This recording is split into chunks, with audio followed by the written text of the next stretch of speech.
Hi, I'm Lori Dobson, and this is Island Update. Today is June 1st, Monday, 2020, and I'm on the island of Great Cranberry in Maine. I've been having a birthday breakfast here, post-birthday.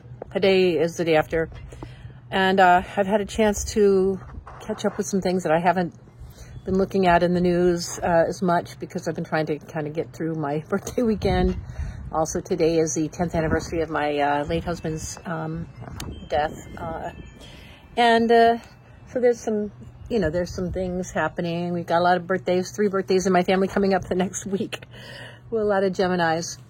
So anyway, on to the reason I feel that I'm, first of all, glad that my video has, my motive for wanting to continue is deep enough for me to kind of go beyond the 2 months of the coronavirus thing. It didn't stem just from that.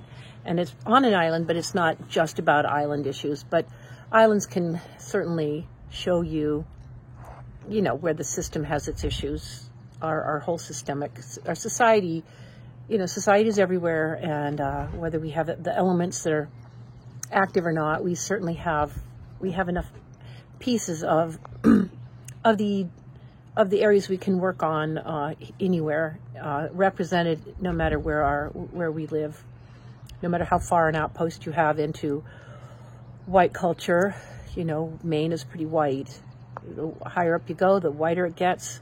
Further out on an island chain, the whiter it gets. But we are lucky here to have Ashley Bryan, who is a beloved figure, a beloved black man who lives on Osford next door and has written books. Snowy Day, it's such a beautiful book, and others. And so he's a treasure. There's a museum. He's the sole black in our population, so we really respect him. And however, I think it's important to address issues in our culture that just because we don't have active issues with racism, we have active issues with class, inequality, servility, colonialism. Actually, these islands were considered the colonies, off of some of these places. The Cranberry Club is it's been going on for over 100 years, and it's comprised of all the oligarchic families, the rich, wealthy, rich, whatever, families that, you have to be 6-figure to be a member. You can't come from Cranberry out here. You have to come from, say, Seal Harbor, Northeast Harbor, that sort of area. You have to be invited in. Somebody has to die before you can come in. It's the women, the Astors, the Rockefellers, and other families. And they come in July and August, and they come over by launch and walk the length of on Wednesday mornings, they walk the length of the island, and then they end up and have lunch at their club, which is a beautiful old building with a view of the water, goes down to the water, and they have lunch there. Nobody's allowed to listen in. It's just their private club, and who knows what they talk about? Who knows what world events they decide. Women have an interesting place. We have an interesting role in the conduct of the world. And so much, even though we haven't had the vote for, 100 years in this country? Not that long. Not that long indeed. You have played a part in the rules, the way societies are regulated, the laws, the way they're enforced. And although we have a one-down kind of relationship to power, we have an extraordinary influence on it. And I think we all saw that in Amy Cooper, the well-educated woman who decided to use her power to affect the well-being of a black man who she felt was in her territory and invading her rights to have her dog run free. Because of his bird watching, he dared to challenge her, and she tried to sick the cops on him. We have an expression for that, sick the cops on somebody. But a woman who can do it so easily and expect that she would be supported, that's an institutional value that I think is it's a bad value. It's a poor thing to do, but it's a power that's been accepted and used by women. It's our power to call for a transgression. We don't seem to have that same power over powerful men, like Tara Reid, but we do seem to have that power as a white woman to call a black man to account, because the men in our culture will believe and protect a woman who's been violated by somebody who's crossed the lines and hasn't and is affecting the property of a white man. If we consider ourselves property enough to call rape down on a violation, whatever, on a black man of any kind, they know that their life is at risk.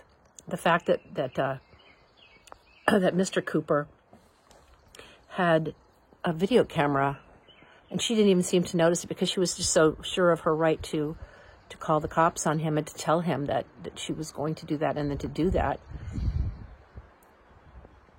It just shows an extraordinary inequality in our country, and it's also the reason I'm talking about it now, in today, the day after my birthday, taking this time. I saw Trevor Noah talk about it. He talked about it. I saw somebody called the Funky Academic on the Hill Rising who talked about it. They had some really good points to make. I hope you look at their videos. It's kind of an awakening for me that to recognize and to take ownership of that. That word Karen, I have a sister named Karen. The word Karen now has become a bad word in a lot of ways, because it implies they're applying the word Karen to this woman, Amy. It shouldn't be a woman's name that's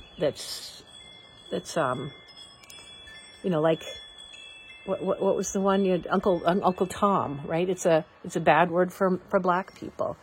Somebody who plays to the system. But we, in a way, have our own way of playing to the system. I hated the way that woman took care of her dog, so I don't have a lot of sympathy for her. But I have to say, she felt well protected in her culture in doing what she did. And that's a kind of power we have to strip away from ourselves now, and we have to take ownership of. So what I want to say is I have to own my inner Amy Cooper. I have to own the part of me that knows and is able to feel empowered in that I have that power. We have to strip away the power from the police, the way that the Chief Arredondo did in Minneapolis when he took his hat off and he addressed the family directly of George Floyd, the man who was killed after 7 minutes of having a knee on his neck, while other police officers protected him while he slowly died on camera. It's just the horrific nature of all of this.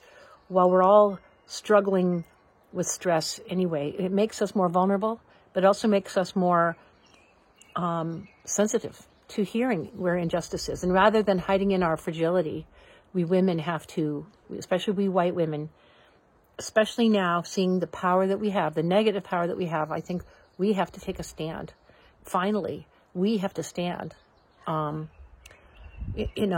something beyond feminism. Feminism, in a way, is woman power, but what does that woman power mean in society? Does it mean that we can be just as bad, that we can call down bad forces on other people? No, it means that we have to become class conscious, work conscious, labor conscious. We have to basically be class conscious. We have to be sensitive to the issues of class and how this empowerment works. We have to fight for equality on all fronts and in all ways, and not just our own ways. This is beyond identity politics, in other words. Identity politics is the wrong direction, because it just fights for one class or sect or identity to be able to fight for its rights over others. For example, with Elizabeth Warren calling Bernie Sanders out as a sexist.